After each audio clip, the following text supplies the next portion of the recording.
Family, que na hoko atu i he taimini.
Ko tau olunga ia a Silvia Atiola. Ai ana e hua Silvia ki he apiak malunga tonga me he tahiwa hiwa walu ki he wafe mawha. Pehe ki a Mereane Lupe Atiola me he wafe mawa ki he wafe mawalu. Arifereti Atiola i wafe mawha ki he wafe hongofulu. Pea motoa tepi Atiola wafe mawalu ki he wafe tafa. Koe tau olunga ia o ku hoko mai koe ni pea koe nau teki koe paanga e tolu afe. Paspasi mai, mo kātake paspasi mai. Malo au pito lau manu a e poupou ko whai ki he whanau pea koe tau olunga ia te tau hoko ki ai.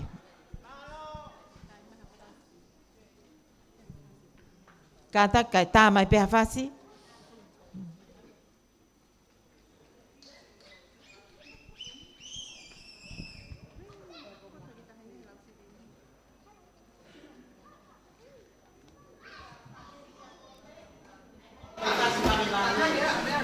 Pia maa kasi maa me vale. Ai, ai, ai, ai.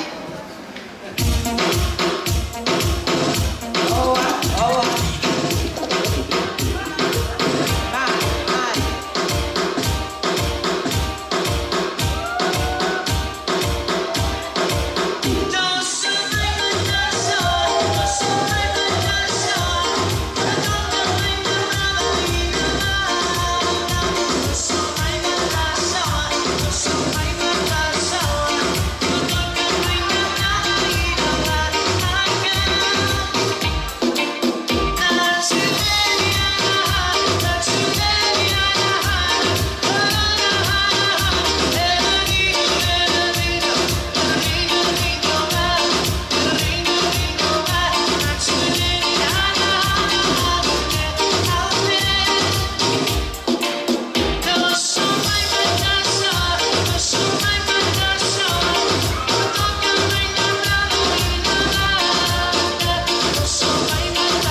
he whakahoko koia e tau olunga a Silivia mo i toinga o e whanau.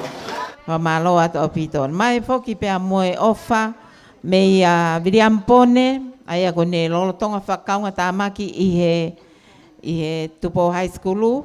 Ne neongo pena e konseti a Viriampone ne po i kapeta. Kaku loto pe ke to e kau mai pe konseti koe na wāloloa koe paanga e uange au. Malo apito Viriami mo paspasi mai. Koe tau olunga koe no poko. Ko le sila loko tui to ia pe mo e whanau. Nunia pe heke a wike lotu o lotonga ako. Pe aka lava ia e hoko mai lewa e tau olunga ko ia.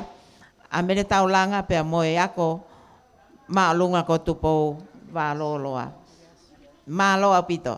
Tā mai ha fasi le sila, koe haho mo fasi, tala mai ki he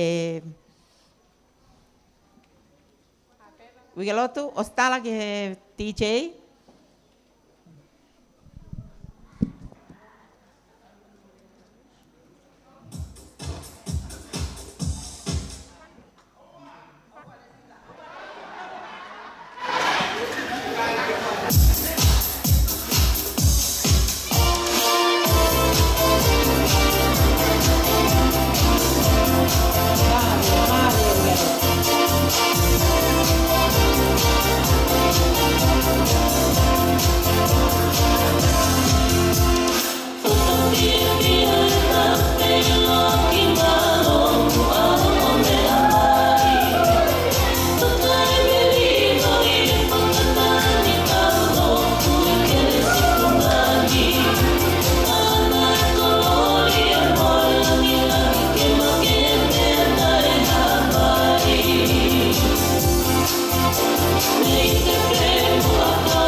Sinoti popo ke ale sila pe mo e whanau pe a kono ai o naia. Ai pe ke alu au hai pe. Ko e tau olunga ko ia a Silivia Atiola, Mereane Lupe Atiola, Alifredi Atiola pe mo toa tepi Atiola. Fe unga whakatoa ia mo paanga e toluafe te au hongofulu. Toluafe te au hongofulu ma lo apito a e ofa pe mo li paanga. Ko e tau olunga a amperiasi a hokawane ta puni mai ia fe unga moi paanga e uange au. Ko e tau olunga ko ia me toke lau a Melenini Moli moi family fe unga ia moi paanga e tahafe uange au ni manoa. Tahafe uange au ni manoa E tuku lewa he taimini ki he pureako me le taulanga pe he ki he toenga o e apiako maulunga ko tupou e whakahoko a e nau tau olunga. Malo.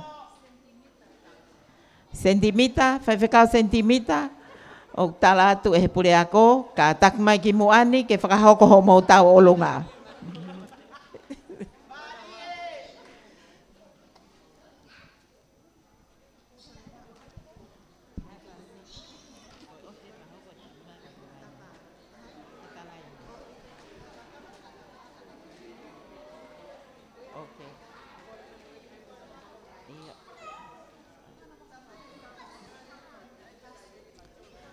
Fasipe, fai ngā fasipe ti che. Fai ngā fasipe seo ke lue koe ai fusiana ko e ki moa. Ha whaahi ngā fasipe. Malo fai whekau. Marie tau olunga pa Marie lue.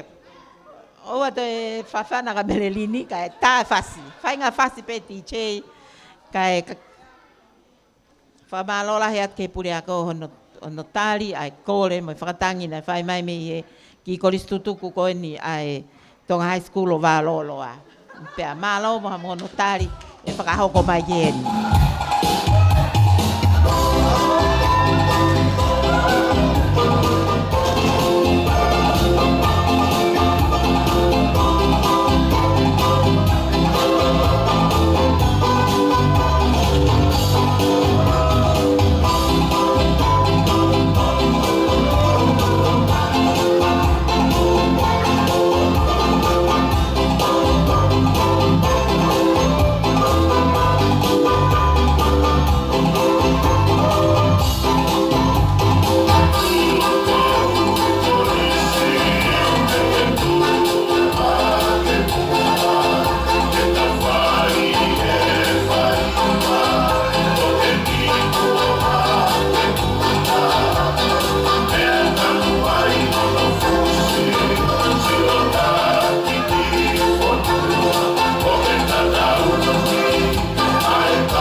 Pure ako, whakahoko ho mo tau olonga ko ia o he whiawhini, whamaloa tai peke pure ako, i he poupou ko whai, ko huipe ko whakatangi na e whakahoko atu.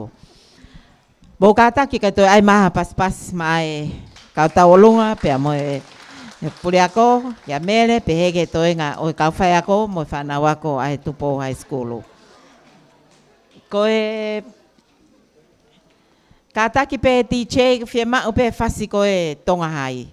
Ko e tau olunga ea a katalaine mafi pe a mosione mafi. E hoko i he taimini. Ka ke ki mua pe a tā ia ko e... Aia ko e tako ia. whai ako sione kai ako a katalaine. Ko le sila, tō ia pia mo whanau, whiunga katoa e nau tau olunga mo panga tahawhe uange au ua noa. Panga tahawhe te au uange au ua noa. Ka i he taimi ni, ko katalaine ia pia mo sione. Wange koe nei whatonton mai puri ako, nei whai ako sione, kai ako a katalaine. Pia kalava ia, e hoko mai lewa tau olunga, a Teofilusi Tiweti, Tangoi Tiweti, Elenoa vi uta atu, Mary Rose vi te lua, lolotonga whai ako, pe heke a ofa te lua, o ku lolotonga whai ako. Malo au pito.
Tu mau pe tau lunga hoko atu.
Pito Katalaine Mosione ai tokoni i he fiafini.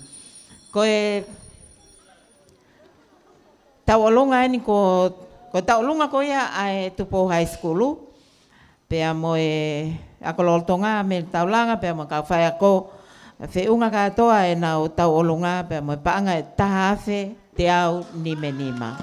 Paanga e tahawhe te au nimenima, pas mai ma loa pito, malo mele, pea tāpuni mai whoki pea mo tau olunga, a lute pole tu hoko, pe heke a Kalaftoni tu hoko, Patrick Pole, pe heke a Sio Makaafi, pe heke a Mereoni, pea mo mele. Koe whanau, unau kei manatu mai pe, a lute mo whanau pe heke a Sio, malo apito si tokoni, leini, paanga e tahawhe uange au.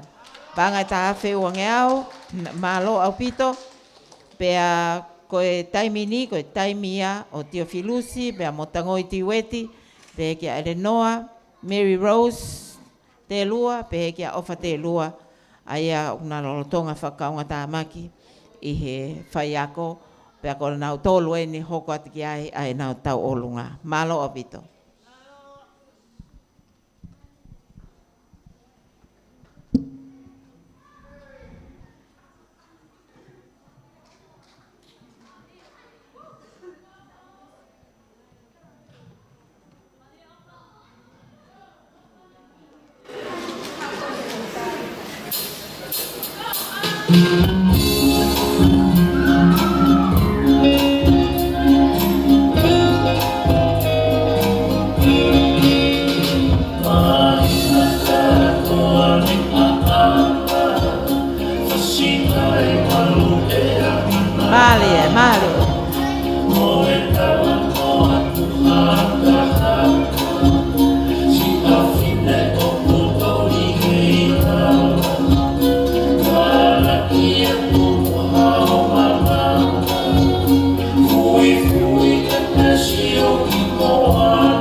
ka supes pe ke whanau ma whakamopuna i he poupou pe mo e manatu ko e uhi pe ko e whanau i he whiawhini.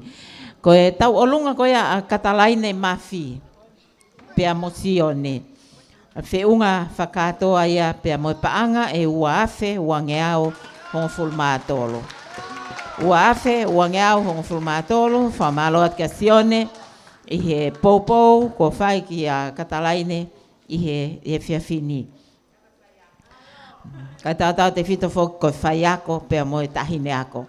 Malo au pito. Ko kore mai whoki a naioka haunga pia mo sefeti pia mo mere haunga mo whanau ke whai e nau tau olunga pia tuku at le vaia ke whakahoko atu ia i he whiawhini. Naioka haunga pia mo sefeti mo mere haunga whakahoko atu nau tau olunga. Pea ka hoko ia, pea ka lava ia hoko maho na tua, ai ki whine eki wi tau koen ko lire ahoafi, pea mo iunisi ahoafi, pe he whoki a nunia whinao. Nau fie tokoni mai pe, i he whainga koia o he whiawhini, ma loa pito lire pea mo nunia, ai si kei manatu, pea mo e poupou, o kwhai ki he whanau. Ka i he taimini, ko naioka, pea mo sefeti mo mere, ko mo whamole atu ko inu ku tāpuni mai ai tau olunga ko ia, pa te tau hokorewa tau tolu ki a lile, pe ki a nunia, pea mo iunisi ahoafi. Malo au pito. Tā mai ha whasi DJ.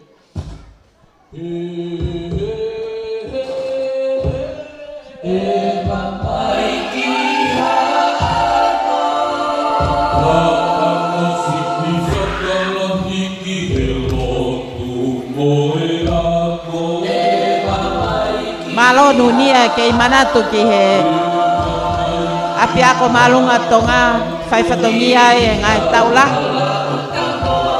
O tui pe ko whanau ako ene nau kei takai holo peheni. Pamalo at kia te koe poupou o kwhai. Mari.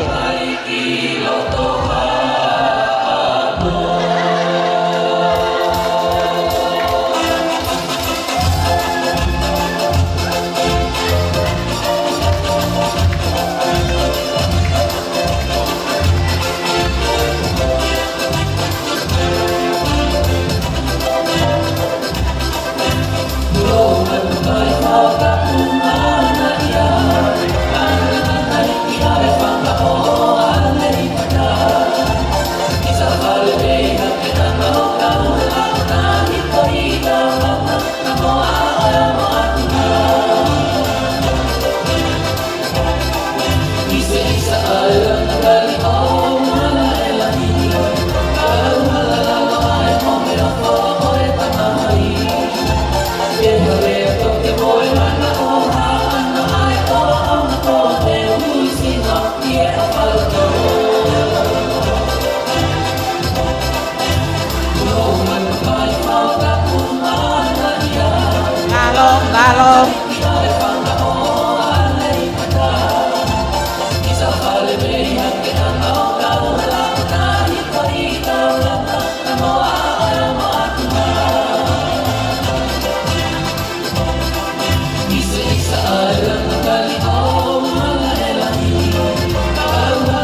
nunia pe kia lile ai e manatu ofa ka nunia ko kina e whakakaunga tamaki e whai ako i he taulahi i he apeak maalunga tonga wha malo atu i he kei manatu ofa malo apito lile ai si pou ki he whanau i he ko e tau olunga ko ia Teofilusi pe a motango i tiweti pe ke a Renoa uta atu Mary Rose pe a mo ofa te lua fe unga whakatoa ia mo e paanga e uafe te au hongo fulumanima uafe te au hongo fulumanima pas mai kataki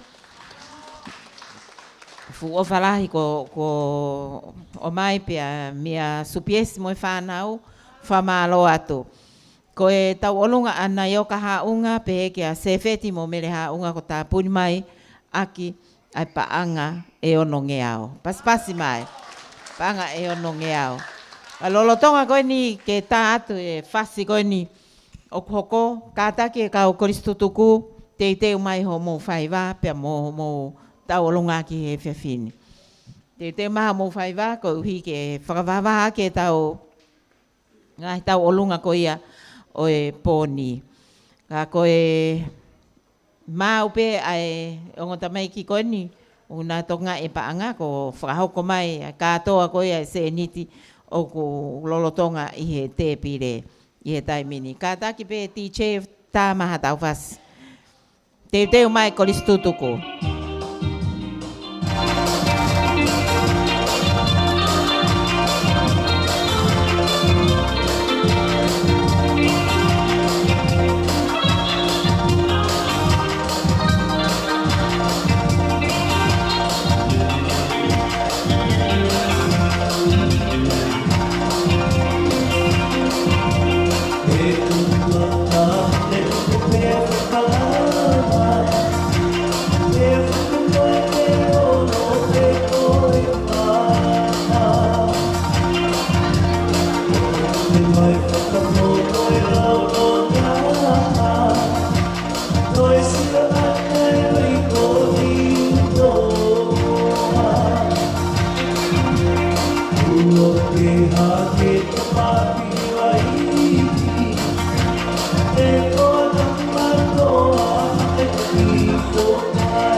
Malie.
kau whaiva le vaeni ai Koristo tuku koia ako maalunga wa loloa. Tēnā o whakahoko atu ai nau ki whaiva i he e whiawhini. Mō kātaki mai lewa.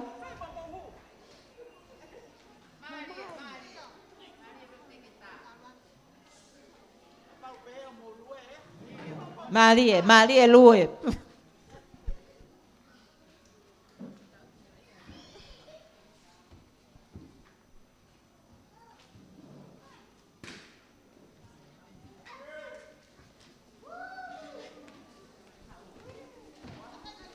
Eio, tō atu.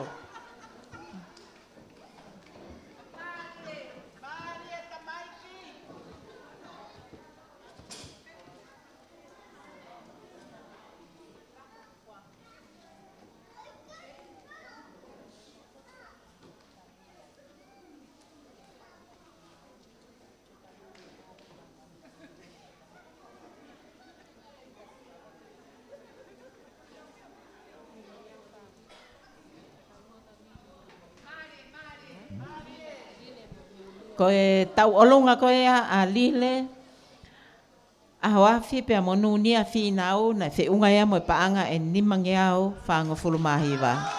Nimange au whaanga fulumahiwa, whamalola hea tau pitu ke anunia pe he ke a lile, i he ofa au fuato ko ia o e efia whini. Ka ko e whaiva eni ai ako maalunga ato ngā koristutuku ko ia o wāloloa. Mō marimari ke te ke ato mō pare, marimari ka tā tau whaiva.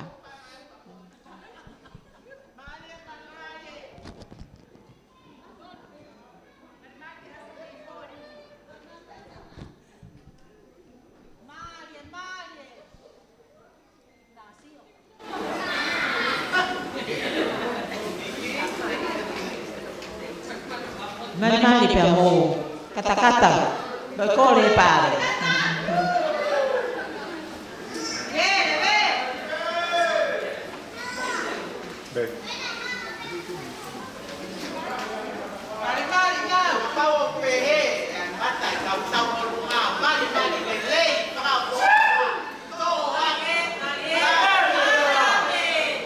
Wa no ai po pompomi mo ate ai pe he longo mo fa.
Male.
Malo.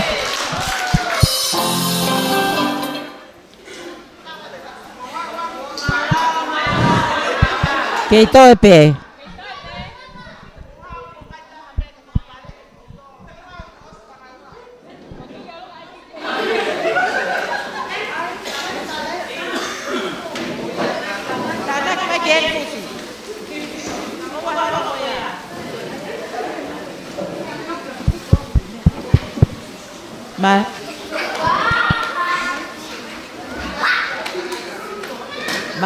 Malo pito.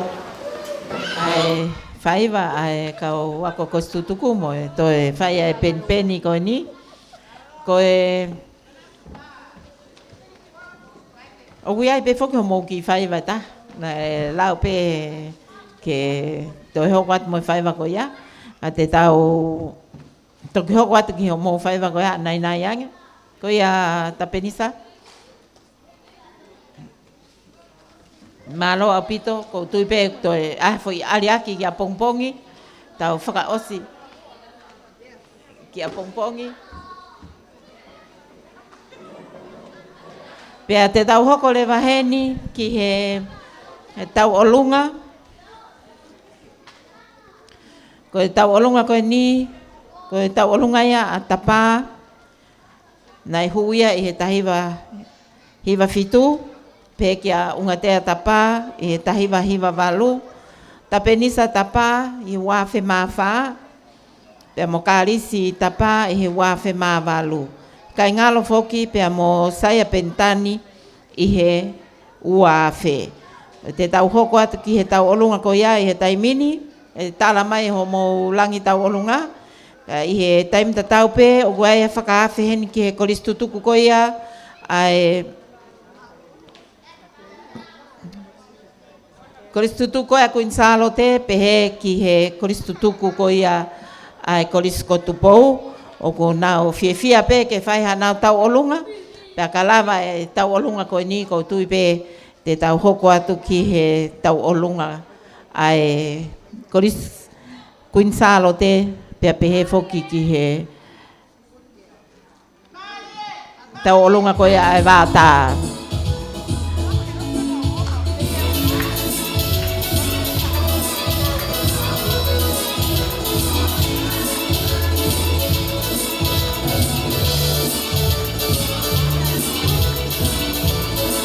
Maria Carice.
Oa.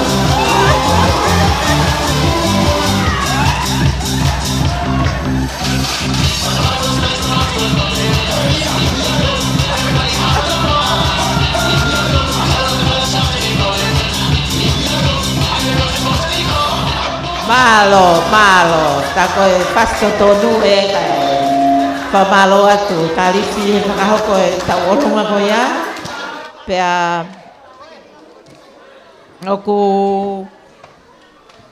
iai ai tau olunga na kole mai pea mei he ka waka tutuku ko ia ai wata goula pehe ki e Queen Salote ke ai ha nau tau olunga pea ko mau tai mi eni ka pa o mau mau mai pea kai oku ia tau olunga oku hoko mai mo ia ai ko tau olunga ia lavinia hei muri ika pea mo fifita ika oku whakata atu pe ki he koris tutuko ia ai wata ko la pe he ke koris Queen Salote o ka pau oku lava ho mau tau olunga ke hoko atu ki ai i he taimini kai teu mai a lavinia pe mo fifita e kahiri ai tau olunga ko ia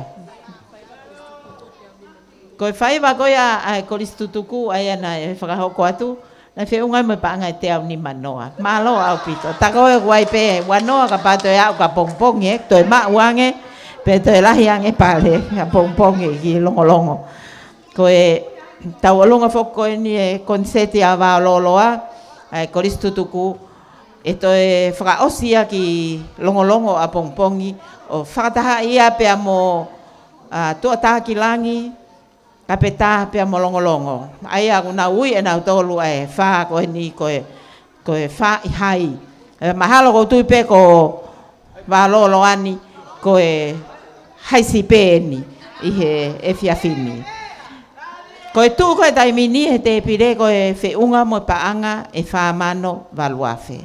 Whamano valuafe. Malo e tokoni, malo e ofa, pea ko e tau olunga le vai ni ae. Pa te tukuange pe au ke whaiwheka au ke ne whakalea atu e nau tau olunga. Malo atu he tui fua kau mai kau ko situku e pai ni mutu aloe manatua mai ki ko situku vai koin ka kuma uloto pe ke mau tu tokon ni ngo si pele le kai ha ka ko e tui ko time le pe tau fetokon ak fa la veat ko le ka to e tau ko situku kau fai kawa mo ka to mai ko tau ta lunga ni ai ko situku ko po valta tuku mai pe mo te whaswhafo nua ko mo ilo pe malo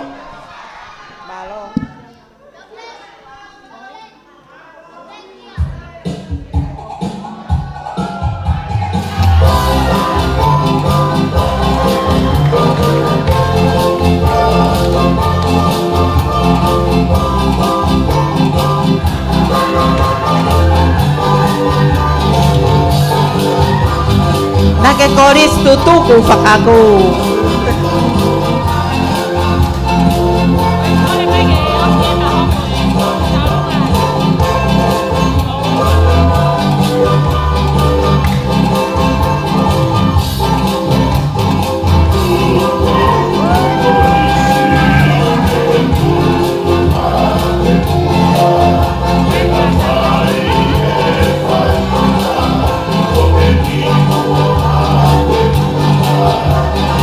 Yeah.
Malo au pito. Pea ko tō atu mo tahine tau o lunga.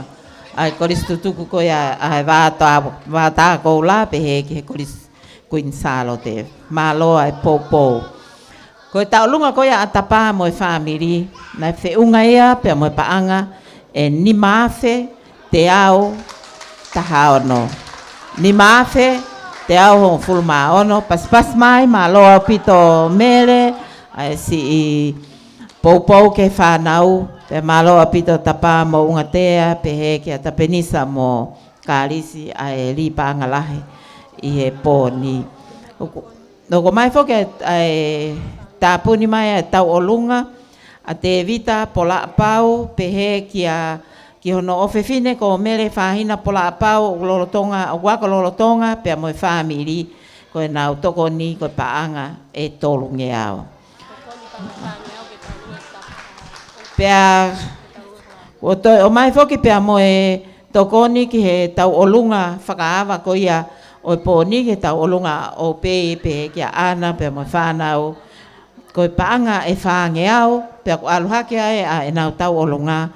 O whiunga mo e paanga e ono afe te au hongo fulu. Paanga e ono afe te au hongo fulu. Pea te tau hoko atu rewa ke tau olunga ko ia a Lavnia hei muri ika, pea mo fifita ika, pea kahiri ia, e hoko mai e tau olunga, a whinau kau waka, pe he ki a peta kau waka, pea i he tua ko ia o whinau mo peta ko e tau olunga a Luciana, tā kei whanga junior, pea mo Luciana, tā kei whanga senior. Malo au pito. Lavnia, pea mo fifita, ko homo taimi eni,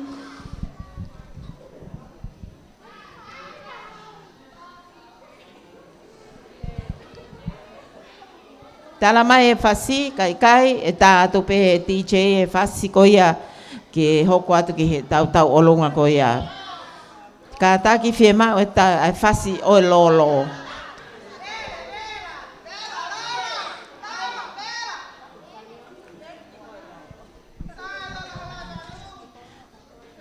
Io, ko e whasi a lolo, te teo mai ki ai.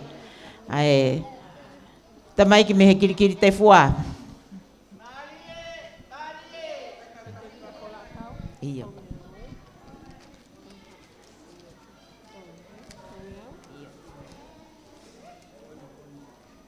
Kita tahu ulung ex-students, tiga mah. Tiada ni mana. Kau ex-student kalau mau bisa tiga mah.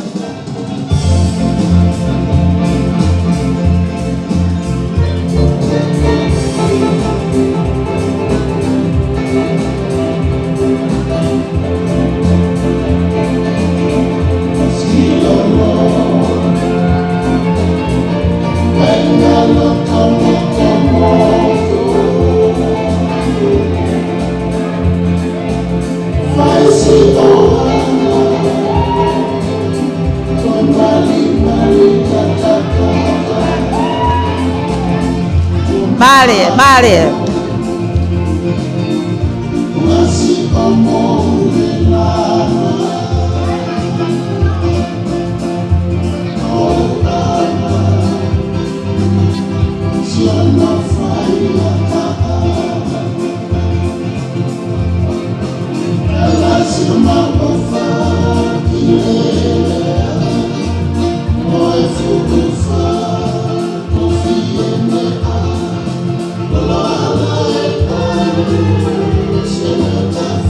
Thank you.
Malo pito supiesia Poupou kia Lavinia pehe kia Fifita pe ako whamawhana mau pe Poupou whai ngai mātua malo pito ki he toenga o e whamiri.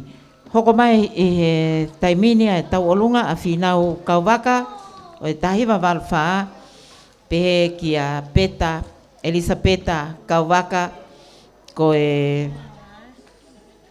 toia o e wafe tataha, sorry, malo Elisabeta wafe tahiwa.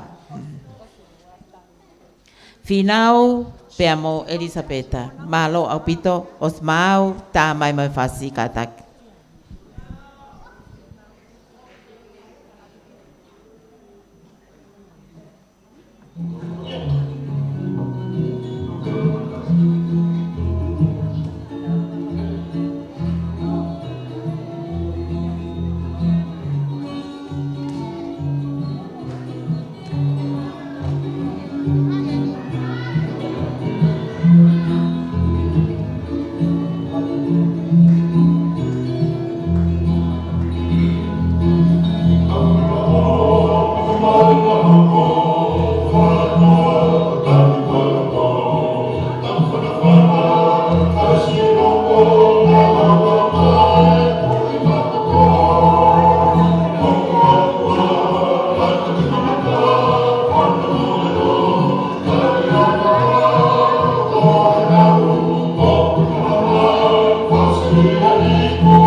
oa gasnoti. Malie.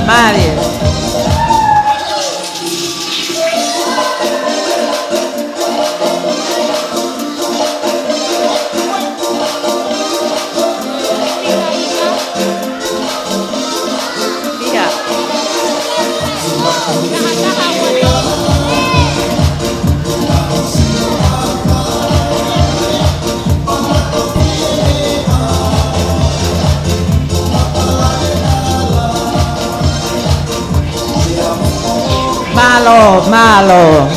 Pepe tamai kia me kirikiri te fua pa mo hala manga ono. Ko e tau olunga ko ia ai kolis tutuku ai vata ko la pe ke kolis kuinsalo te na fe unga ia mo panga e tonge au tongo forma ono. Malo e tokoni ko e tau olunga a lavinia hei murika pe amo fifita ika fe unga ia mo panga e tahafe te au ua tolu. Ko e se niti ko ia kuma o e te pire tai mini fe unga ia mo panga ni mamano. Mo paspas mai. Malie long grass. Tau feinga pe kenu pe ke au ke te pi. Ko e tau olunga ko ni tau hoko at ki ai. Ko e tau olunga e a Luciana ta ke fanga junior pe amo Luciana ta ke fanga senior.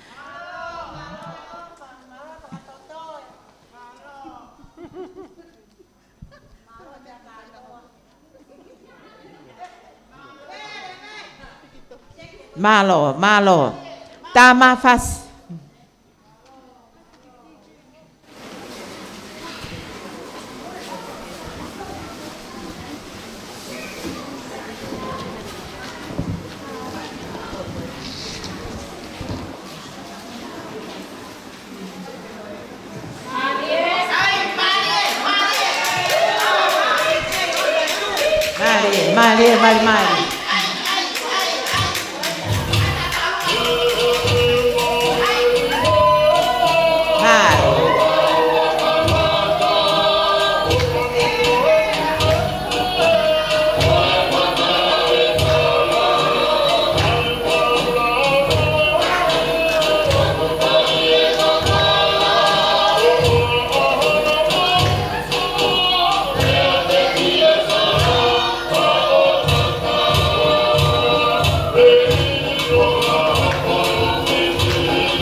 Mali. Marie tu la fale.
Marie.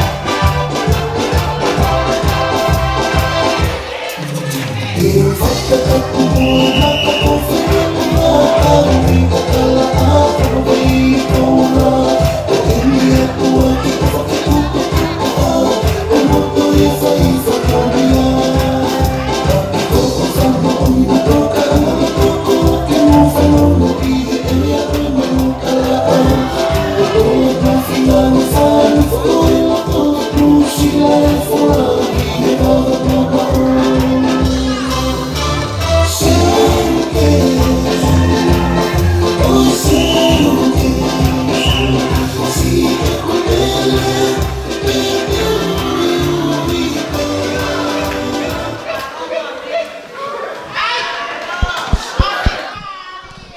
Malo. Sila. Malo. Kata ki diche o whakamoui mai ka. Malo apito. Malo e tau olunga. Tau olunga koe a whinau pia mo Elisabeta Kauwaka na whiungai mo paanga e hiwangeau ua fitu.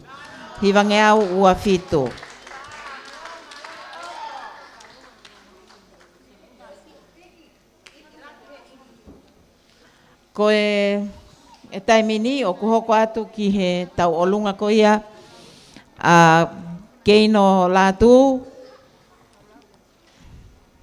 pehe kia laumanu pea mo sese mo nohoa e whakahoko atu he taimini pea i he tua koia e tau olunga koe ni e hoko mai e tau olunga a Evelini Faletau Fifita.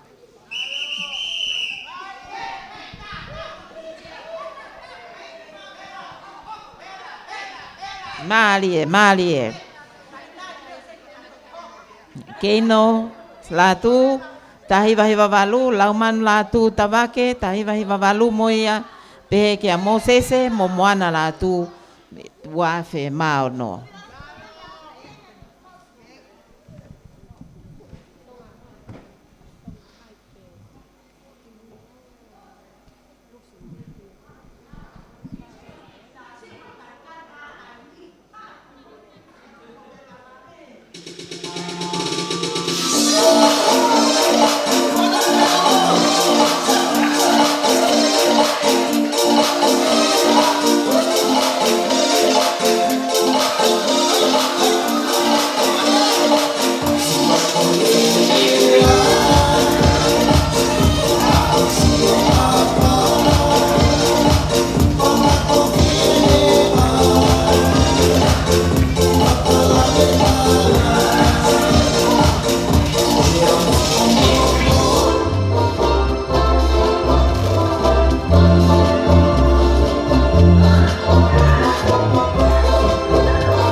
Malo e tau olunga kalo. Mo e poupou ke whanau. Pea koe tau olunga koe a lute pore tu hoko pe ke Kalaftoni. Pe Twig Sio Makaafi, Meleoni pea mo mele mo e whamiri. Nei toi tānaki mai a panga tolungi au ki ai. Aluhaka e tau olunga koe ni panga e tahawhe ni mangeao. Mo pasipasi mai. Tahawhe ni mangeao. Ko e tau olunga a Luciana ta kei whanga senior pa mo junior na whiunga e mo e paanga e ni mangeao whitunga whulumataha. Ni mangeao whitunga whulumataha pea i e taimini hoko mai lewa a tau olunga ko ia a Evelini Wharetau Fifita.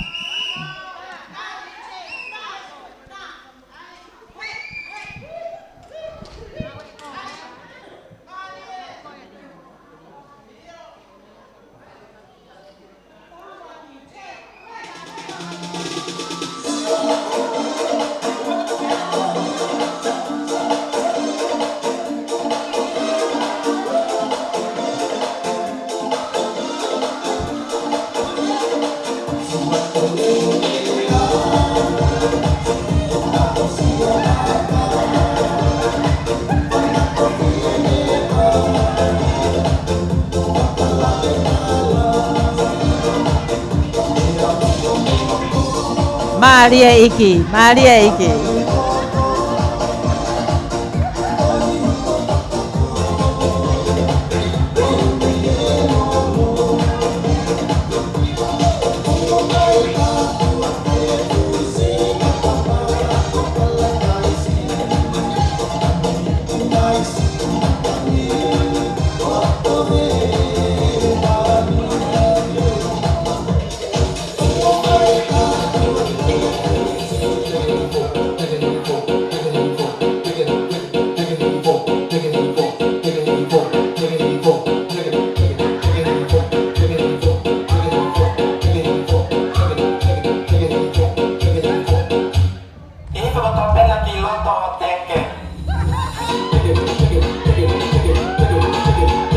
Oh, Maria.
Malo iki pea, malo foke a papa ko hui koe. Popo whai ke a Evelini. Pea i kai ngalo foke ai a e manatu ofa ke a Perinta koe to uia o e tahiwa fitu noa. Malo e si whakakato e whakatangi ne whakahoko atu. Pea ku hounga lahi apito ka tek mautolu, malo apito ike si tau olunga. Pea mo e tau tula whare ko ia i he whiawhini. O ku tau whakawhia whet peta tau ke he osi a e tau konseti he pōni. Ka ko e tau olunga ko ia na e whakahoko atu. E kalo la atu ko e pea mo ene whanau. Whiunga ia mo e paanga e tahawhe ni mangeao ni manoa. Tahawhe ni mangeao ni manoa, malo apito. Malo apito ko e toi whakahoko atu pea e tau olunga ko ia. A Luciana, ta kei whanga senior ma junior na panga ni mangeao whitaha. Pehe ki a whinau kau waka mo peta, panga hi mangeao ua fitu. O e toko ni ofa te vita pola apau mo no family panga tolngeao. Ko e ex-students a toloa pea mo kuinsalo te panga e tolngeao, tolngfulmao no. Ko e tokoni me a alamoti tau mo peau ko paanga e uangeao. Paanga e uangeao ko tokonia a alamoti pe a mo family. Tokonia alamoti mo family wa ta hena o ku te kiai ke whakahoko ne tau olunga ki mua pe a tau pe tau hoko ki he tau olunga tāpuni. O koe ki tau olunga ia he ni koe ki whine eiki koe ni me he o lolo tonga ako ia. O ki ka ki pe koe ki whine mui ko la tae me ione tai ione o lolo tonga ako. Pea koe tau olunga mai e ne whae ko Susana Wolfgram pea me Amerika pea koe tau olunga atae whe unga ia pakono tekteki paanga e ni mangeao. Hoko atu ki ai, maa lo tae. Koe haa ho whasi tae tala ki he DJ ka tau hoko atu ki ai. Whainga whasi pe DJ. Koe haa tau lunga koe ia. Mea mai mua. Koe haa whasi koe mea mai mua.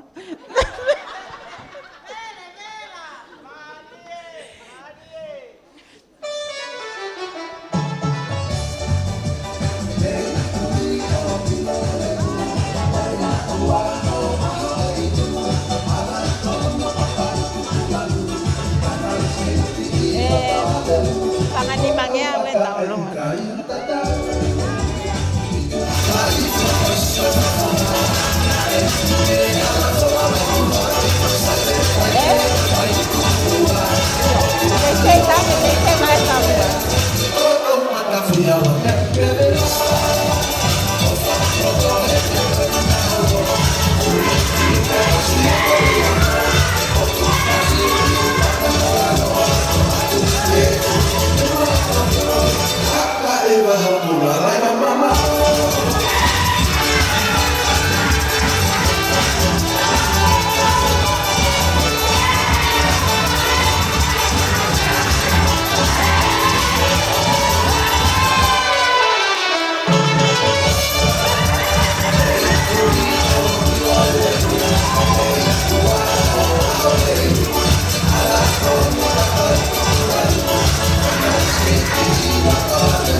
Mali. Kaki wilo ako tau lunga na kapita bahia hen. Pa mo ay ale ba mo tau olunga.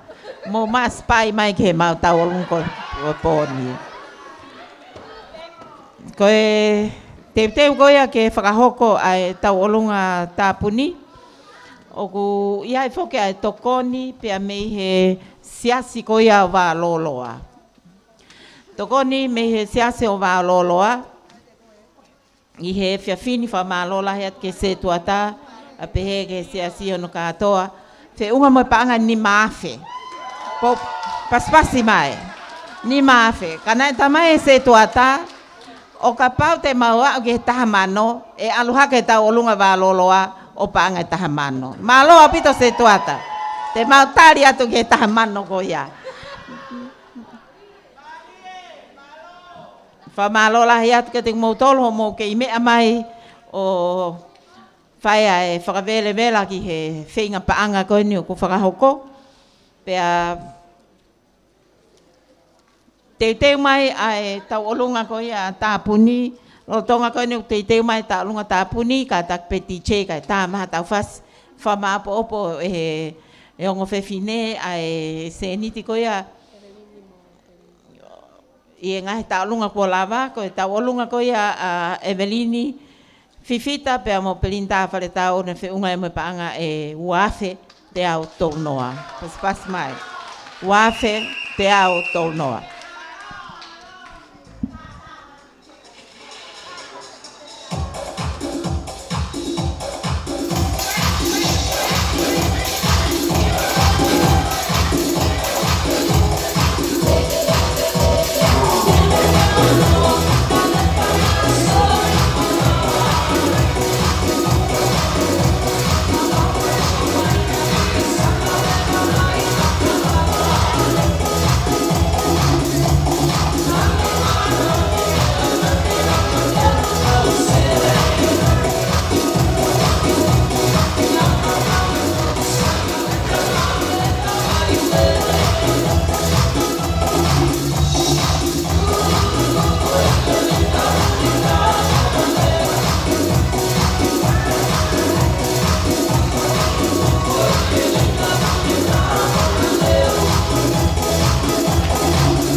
Malo, o ku kole mai ai kau Kristu tuku pe mo ya ko tonga ko ni ai ya ko malunga tonga ke ta ma fasi kai ai na foi tau olunga ki mu ape to whakahoko ai tau olunga ta poni ko le tiche ta i ma fasi mai kau Kristu tuku ta pa mo e ka tangata me mui me he pe ke kolis lolo tonga mo te mai ko mo tai mien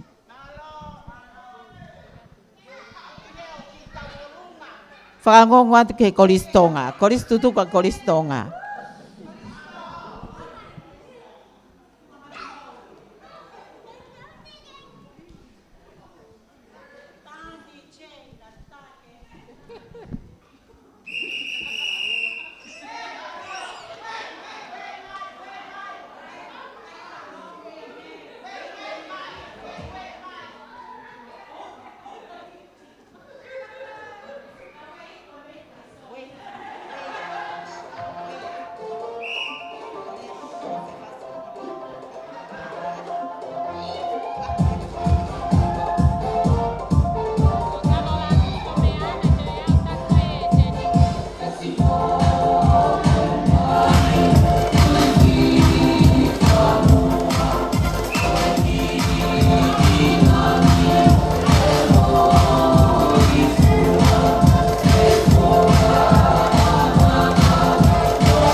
Malo DJ.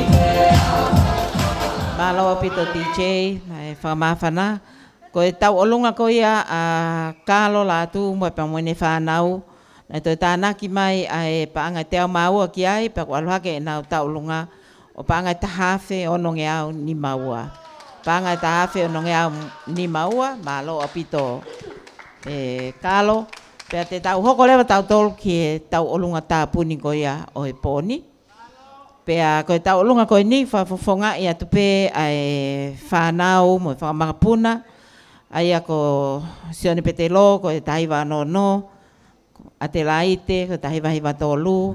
O Rosemary o lolo tonga ako. Ko osi tau olunga toko taha pea tae. Ko siasini pete lo mo whanau. Ko toke taha unga pete lo. Tahiwa whitaha. Lanola whasau sein pete lo junior. Nikolasi, Amenta, Kakala, pe foki a William Haunga, mo Steven Haunga, Wheloak tau pe mo Tuifua Tapautolo, Sion Tapautolo Junior pe mo Opeti Moala. Aia ko teki o taulunga ko ni ko panga e ono afe. Mo katak mai ai lewa ki muani ke whakahoko ai taulunga. Laka fusi ki mo aki he.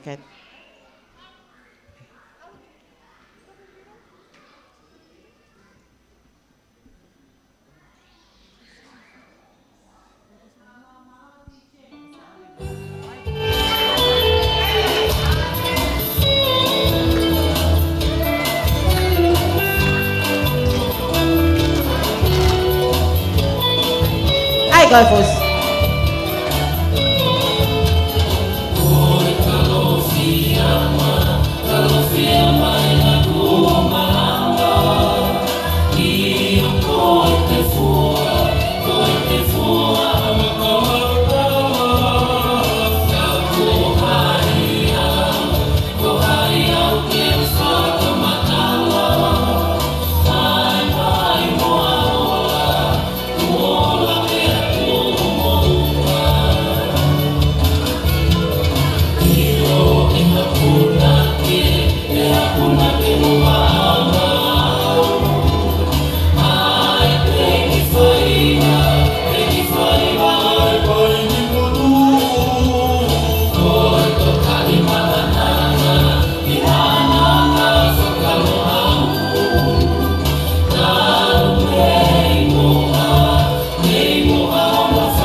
Mare fusi.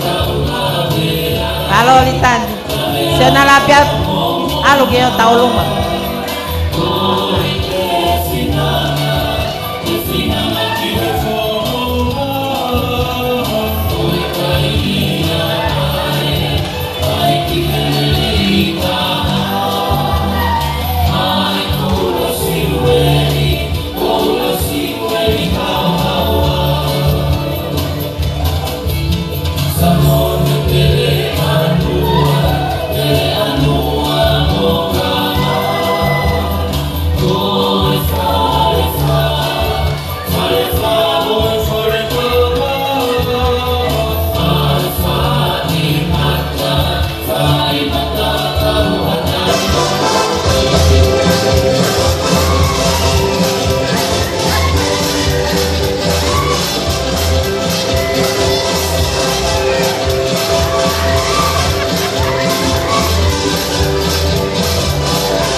Malo katak katana ki mau pare ya umai gile.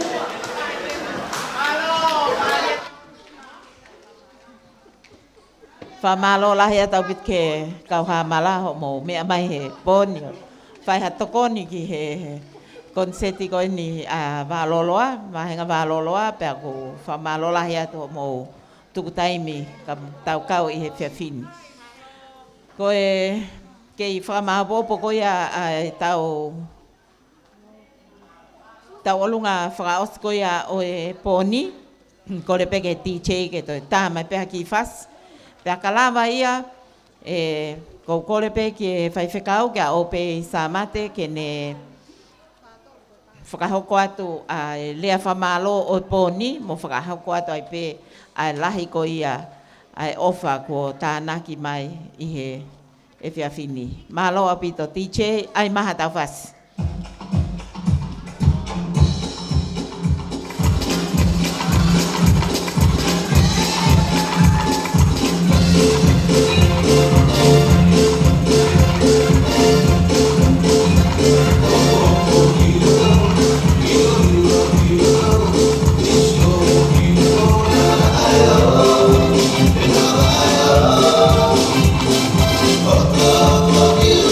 We love you.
malo pito ai whakawelewela e tau whanau.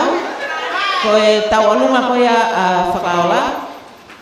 Pea mo e whamiri. Toi tāna ki mai whakaola aloha ke o panga i wāwhi. Pea ko e tau alunga tāpuni. O ko whakatoa e tau alunga tāpuni. Ko e whituawhi ua ngeau ni manoa.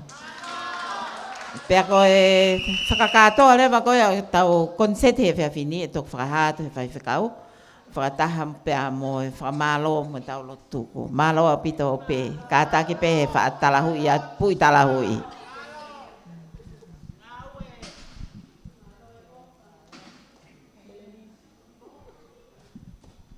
Aia koe hai sipe ni e wahe koe ni e kau ko sirio koe no kuhe ni e po ni.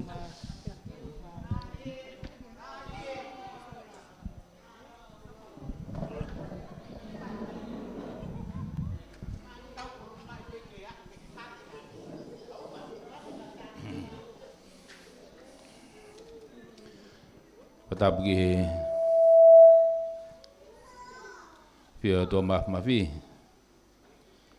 patapat ki hawaiki tapat ki tapang kama para mata pure kau fai kau pe patap ki pure ako kama kau fai ako patapat ki tifua kama kau Kristu tuku pe patap ki subes kama sinahi faek tau lon kuhen e begi he singai damai kama kau popo ko dobe pe me he inga hi family ka ko sutuku papa mong boto mo lau mai ko hi ko e pangapuna ba mo e pe begi he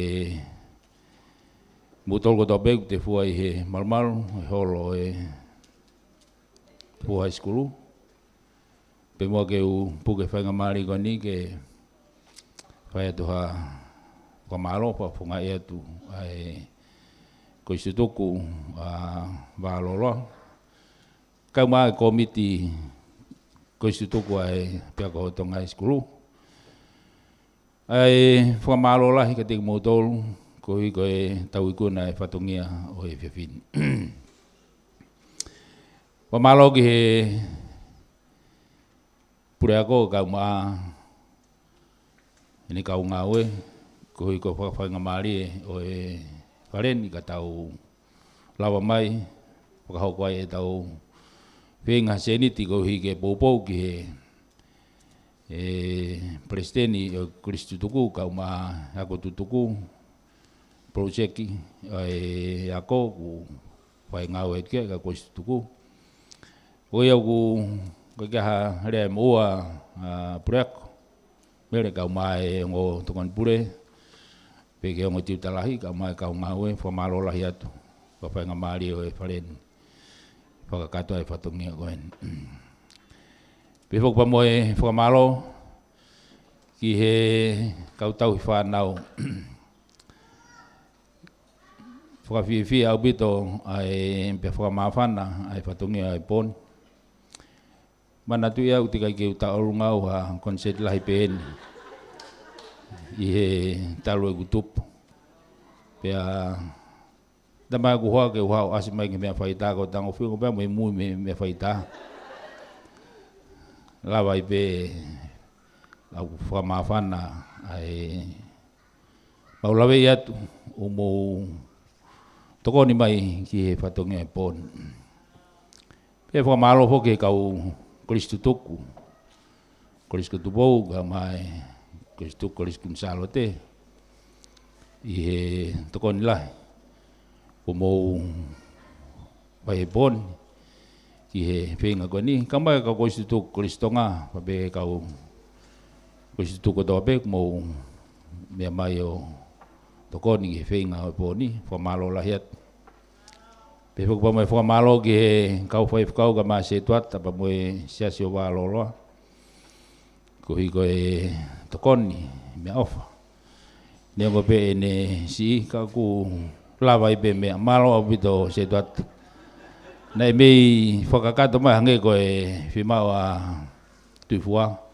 Ka kua lato e kua lawa e whaamui a wāloloa. Pato e tuku pia na whaiwhai ku tau ala tai poaki ke sirine a siasi. E whamalola heti ke tokoni ku mou vai. Pehe poka e whamalo ki he ngahi kau ngā apiko wāloloa. Toki lawe e au ene awe tohi pau whakamonia. Te kai ke usio ai poka hakai mea nei ka kano e tohi. Kai ke whao ngai whakamalo mai. Kua be whangi tokoni, tau ngai kau ngā api, kua be ni, kua ke nau loto ki whakaha. Au whamalo ka tui fua mong nau tolu kotoa be na nau whao ki programa koe ni, lawa e whakakato ai patongia e pon. Pewa kumai whakamalo ke kau whaita, DJ, mutolo toa be na e muteu e holoni ki whakakato ai patongia koe ni. Whamore be ka pau ku toha ta, i he whatongia e poni. O lawe i be huinga ko mai ai ke u whai area whakamalo. Neo ngau kia ne kau holomu ai he korismua i wālolan kau ko nau pikia. Kau ko wakawakai holo. Wau be o ku ngai tangata eiki he mau koristu toku. Tuke hea Kevin i bia motapa. Ke tau mai a hiwa ngofuru tupu, ua awhe ia ki mui ni mea kau tamango ia. Ka kou whamalola ia tu, ti hua mo tolu kotoa pe he whakawha e proklama koe ni, lawa ki whakakato e whatungia pon. Whamore pe ka pau ke ahataha, kutongi kauhanu whamalo ia he pon. E tuku pe ke he tō mahmahi ke ntok whakakato atu. Ka koe whiawhia e pon, tau whiawhia kotoa pe, i he maalari mofa. Whiawhia he tau mawhana pe ko tuku lawi ati kau ngai whae o e kau kuristu tuku mire tapa kau maa pepe ke kalo mo tolu supi mo singai whae walola kau maa mo tolu koto pe mo mea main whamori pe ka paka ki lawe hingo atu. O whamawhana be e mau lawe ia tu mau mawhana mai he tau whenga e poni. Pea koe ko tui kai ke tuku hene tau whenga oa ki mga ko si tu koe kiu mai he laine he tauni. Mo mea ebe mau ki toko net kai ke fuwhewe. Ka ko mau whamalola hiat sai ko osia ta kuin salot. Mai nung nau mawahi na toke tawhaki, toi na toloa mo atere te tau. O te mo te tau, papu ke tau whinga i beho mo inasi. Ko ia ko whamalola hia tu ating mo tolhon mo toa pe. Tau tuku pe langi pa mo kloria ke o tua. A tau tolu beho no ngā oi. E whakakato i whatongia koen. Yo ko whamalola hea te he ofalahi ko mo whahe poni. Ko e katoa o e seniti mo fuak he poni fi mo panga 2 kilo. Oh ikai. Pa more. Kai ko 2 kilo. Ko 2 noa mo fo inoa e tolo. Fi mo panga 2 mano. Ko e ko malola ke mo tope.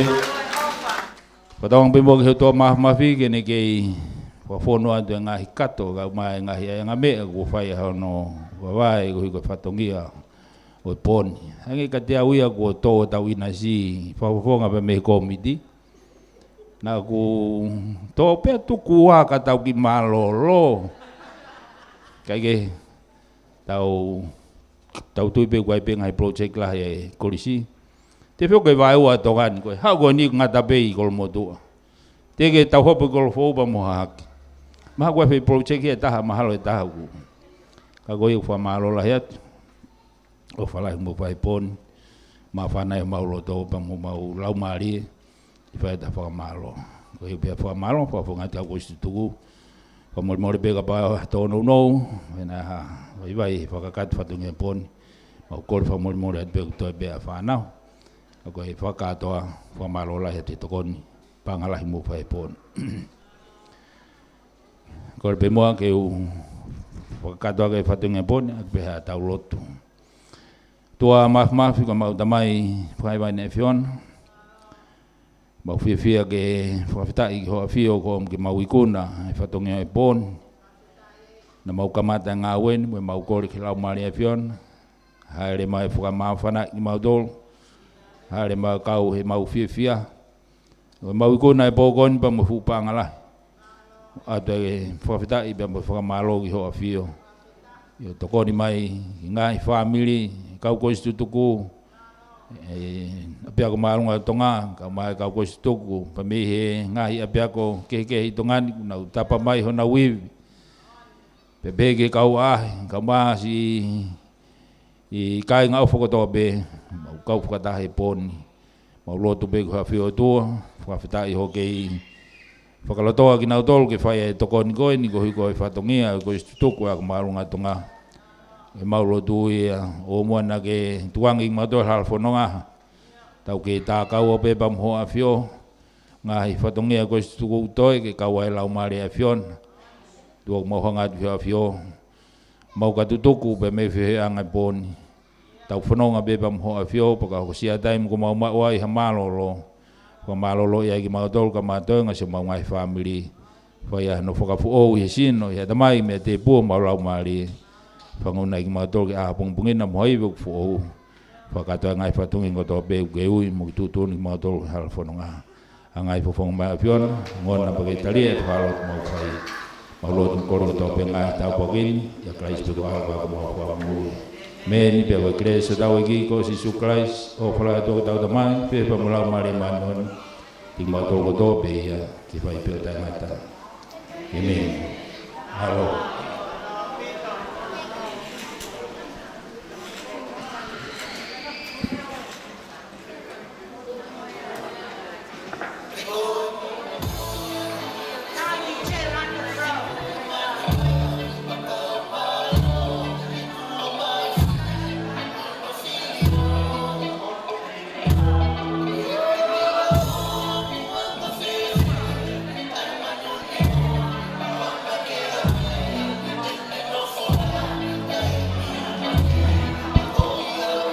Kata ki pe DJ ki whare ore si fo pe ka ki talang e moa ki katongia ko ni. Kata ki motol ko ni kau Kristu tuku o ke ni pe ke whanawak lol tonga. Ke mo kata ki mai pe ki mo an ki aha tau ta. Ie ni e toko ta me ko sirio. Kai tau to ki whewhei ngai pe ki api. Ko hawhe tahtaha e taimini. Te ki whiu e tahaua. Ka taki ka mō wawe mai pe, ko uhi ki whai e tā, ka tau tuku, malo au pito.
Tutuku mo kata ki mai manatu ko tongtongi e tanto sonoma ki longo do ri te pa o si tau wa na a mo tau fai ma o mo fai ma lo ua al kata e tau ma o lu pe ke TikTok ko mo kata ki mai te o tau lunga ki a kongongi pa ta ki a mo tau fai ma e are a ki tau inasi tau konsep di whakātoa ko ia a pōpō malo api.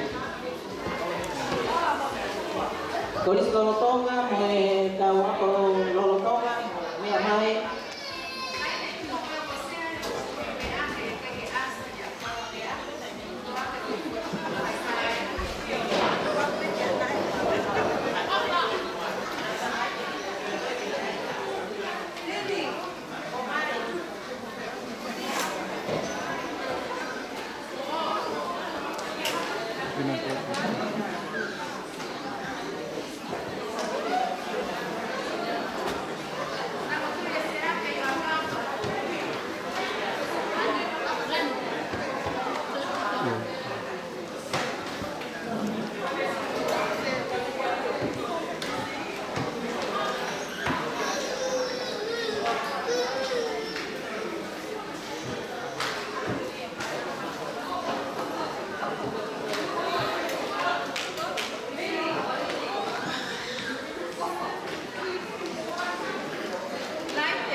Tago DJ.